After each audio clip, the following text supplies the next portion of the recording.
What's happening, everybody? Today is April the 6th, 2016. I'm in Bluefield, West Virginia at the corner of Allen Street and Powell Street. That's that first house down there. It's Uncle Rudy's house where Uncle Willard stays.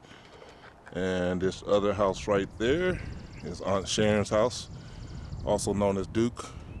So our family has that house and that house, and up here is the corner.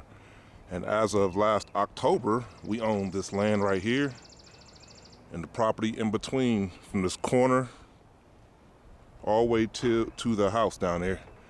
And what God has shown me to do is to put something there in honor of my grandmother, Anna Scott, which I will call the Anna Scott Family Resort, a place where we would come and people to stay.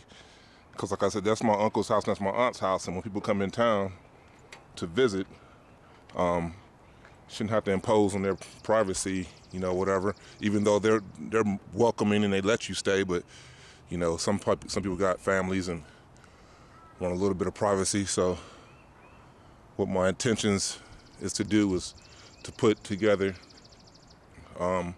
a plan to build a couple houses with like an open floor plan that's somewhat like a elderly home, first floor, where as people get old, if they need somebody to care for them, they can come here and be cared for versus going to a place.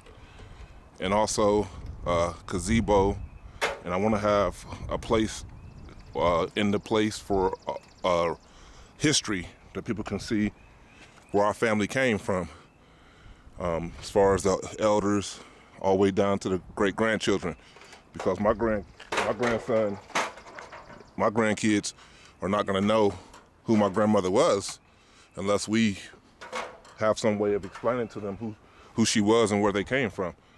So as you can see, it's a nice piece of property. It's pretty big.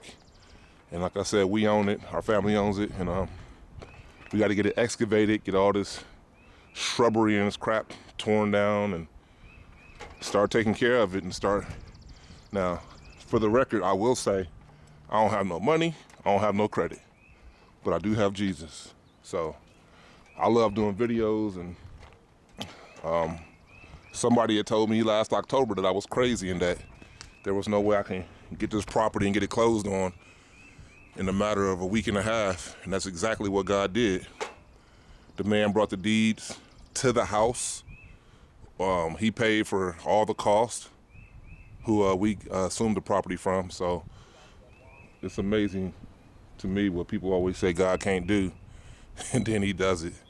I be wondering what the people be looking like and feeling like after the fact. But nevertheless, this is what it is, and this is what we're gonna do. Hey.